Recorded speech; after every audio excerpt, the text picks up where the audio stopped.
sort of the portrait of like a Shawnee type villages here. There's fish traps there. You can see the river here, the creeks. This just shows the Shawnee camp here. Probably right near, from the looks of things, was right about the time of the battle. You showed an Indian habitation here in this area. And that's kind of huts they constructed. Different types. Sort of a longer house type thing.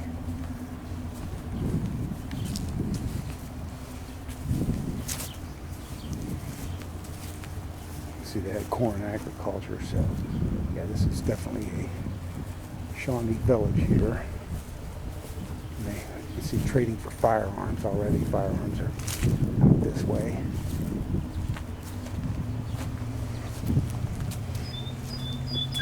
Oh, look, looks like some captive. Like they might have some white people they captured in a raid or adopted into the tribe. You see the vast cornfields.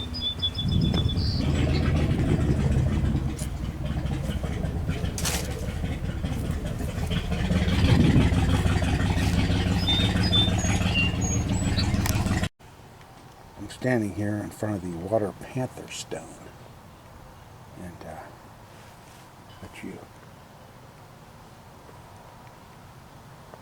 Water Panther clan, Cornstalk's clan. And like I said, there was a Shawnee village in this area, and you could. This is the stone itself. As you can see, it's worn out. You can still see some grooves in it, but it actually looked like this at one time. So you can see there. I'm trying to. I think you can see a little bit of the curly tail right down there. Water Panther petroglyph. This is a rare find. Now I'm going to pan out over. This is the Ohio River here. This is the mansion here. That's the Point Pleasant Battle monument there, and that's Ann Bailey's grave. And right there through those trees there, that's the Great Canal River, which flows right past Charleston. This looks sort of like Cornstalk and his Confederacy. They're making a deal here with Lord Dunmore, who's British administrator in charge of this area. So they're going to become an ally to the British, I guess. But at that time, you can see there's a lot of colonial over there, so it's not really sure who's on whose side here.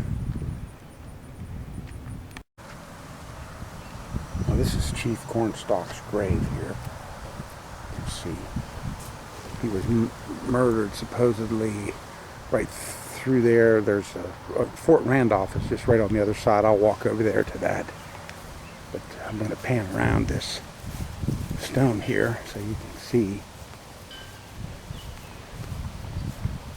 So that he was killed here about three years after the battle. And he was murdered. Like I said, he supposedly was trying to help the Colonials here, trying to warn them of a raid, and they mistook his intentions and thought he was in on the raid. And anyways, him and his son and some other ones, like I say, right through that. I'm going to go over there where that is. Now here's a real dramatic the murder of Cornstalk here. Occurred in 1777 here. You just see he was held in the blockhouse here. Supposedly had come to warn the Colonials, and there was a lot of racial type hatred, so he was murdered here. Now I'm standing here, like I said, the Battle of Point Pleasant Monument here. That shows one of the colonial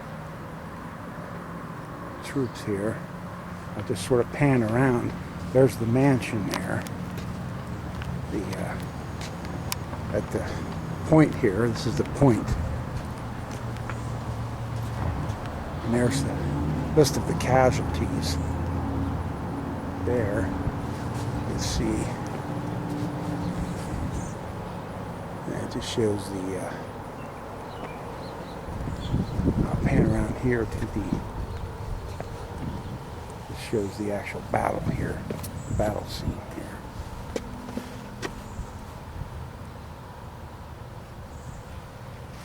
This commemorates the battle that took place here. The Shawnee Confederated troops versus the Americans, where they were British colonial more troops at that time, but colonists though. They call this the first battle of the Revolution, actually. Monument here for Revolutionary soldiers. Now, the bridge that collapsed, I'm not sure, but I believe it was the bridge that was formerly right there. That bridge there collapsed. I forget what year it was, but there was a number of people killed. There's an old railroad bridge over there. This is the Ohio River here. This is the confluence here. Now this marks a stone here of Ann Bailey. They call her Mad Ann Bailey. She was a scout for the colonial troops during the American Revolution. You read there. And there's the Great Canal River there, and out that way is the Ohio River. Stay where they're at because they know they can't afford to buy anything. Well, it's hard. It's really hard to buy anywhere, really. The market is so unstable right now. If you put the money into it, you don't know if you're going to get it out or not. This is the magazine where they kept it powdered in the Battle of Point Pleasant. And then after the battle, it was used as a burial ground. So supposedly these individuals here listed are buried here amongst unknowns. Colonel Charles Lewis, that's one of the main leaders of the Colonials here. That's the Great Canal River there that goes, if you follow that right on down there, you'll go to Charleston, West Virginia. And that's the Ohio there, the mighty Ohio River there. Now, right now I'm panning the mural here, and you can see I'm standing right here where, this action would have been taking place right here, because right there's the shoreline of the Ohio. You can see some Shawnee Indians there. That's the Ohio there. That would have been before the flood wall, or before the dams were built. Would have changed the, you can see here. You can see the conflict here. So the hand-to-hand combat right here.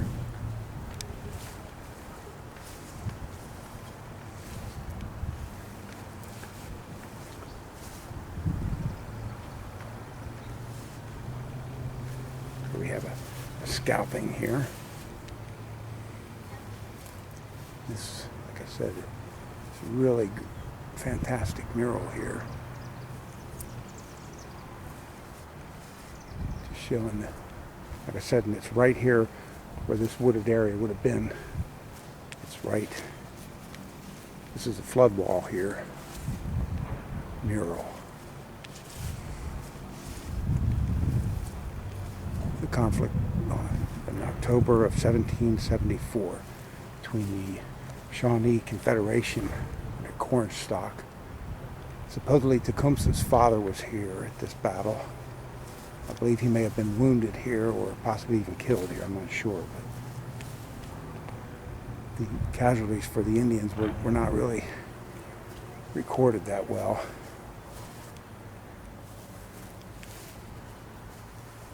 Here, this just shows, and then it ends up down here.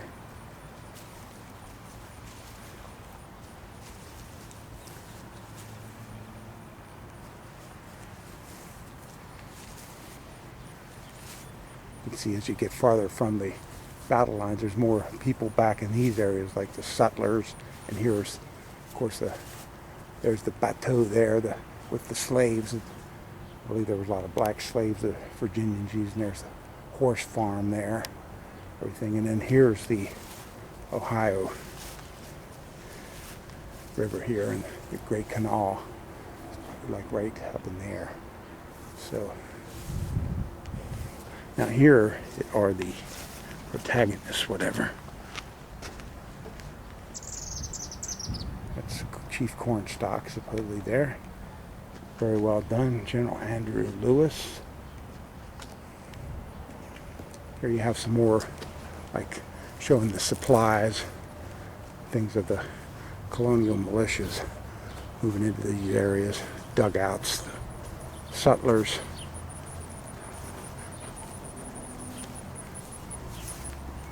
And now this is Lord Dunmore.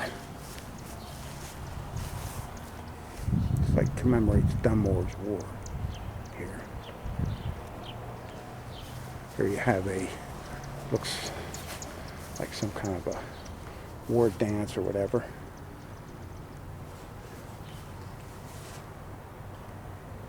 And this shows right here they start out at Greenbrier, through Virginia, up through went right along the Canal River, right there to Point Pleasant.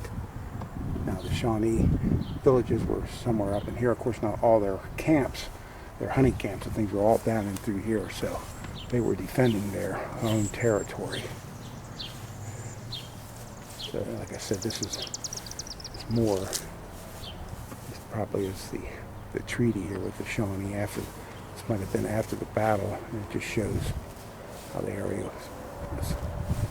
Now this is more the route they're taking, because that appears to be the Canal River. So they're building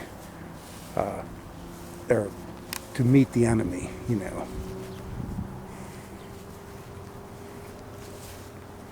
Like I said, this is really a fantastic painting here.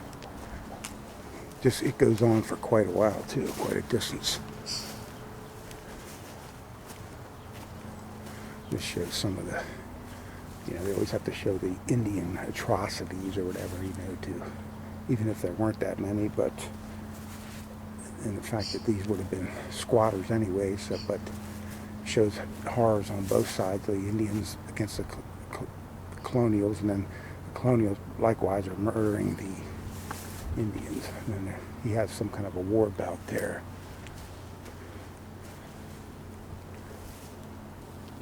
It's supposed to be the Stamp Act. Visually back. Okay. Yeah.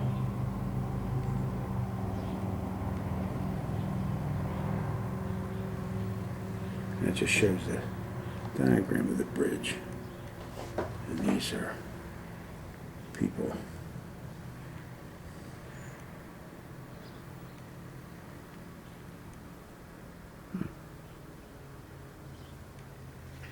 Yeah. One of the good things out of a really bad tragedy is that they passed laws where you had to have bridges inspected. Yeah. And that's where that loss stems from, the collapse of this bridge.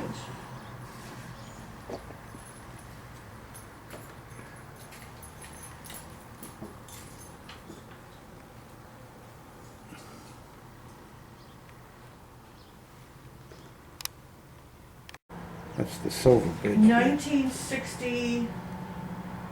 It collapsed. 1967. Okay, that was. I believe that was the date. And it is near where that railroad trestle bridge is. It is. Yeah, you can.